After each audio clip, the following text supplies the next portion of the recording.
হঠাৎ করে খবরটা শুনে মনে হলো আমার মাথায় আকাশ ভেঙে পড়েছে। যদিও সে আমার রক্তের কেউ না, আমার আপন কেউ না। তার সঙ্গে আমার তেমন কথাও হয়নি ২-১ দিন ছাড়া। তারপরে আমার এত কষ্ট লাগতেছিল, না জানি তার বাবা-মার কেমন লাগতেছে। তো আপনাদের সাথে সবটা শেয়ার করব। এটা আমার শুক্রবারের ভিডিও। শুক্রবারে সকালবেলা খিচুড়ি রান্না করেছিলাম। তারপরে এই তো আস্তে, আস্তে রান্না করতেছি। আর এত যে খারাপ লাগতেছিল, আমার মনটা শুধু ছটফট করতেছিল। ভাবতেছিলাম যে কি থেকে কি হয়ে গেল।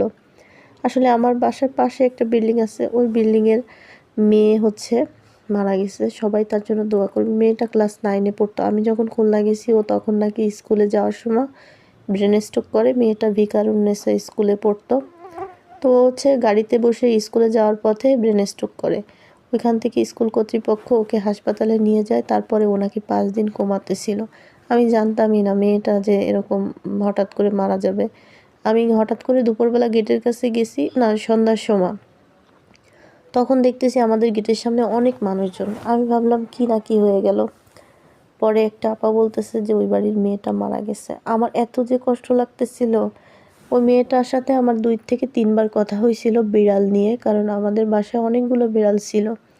ও আমার কাছ থেকে বিড়াল নিয়ে গেছিল। তো আমার বারবারই ওই কথাগুলো মনে পড়তেছে। এত ছোট একটা বাচ্চা, আল্লাহ তাকে জান্নাত নসিব করুক।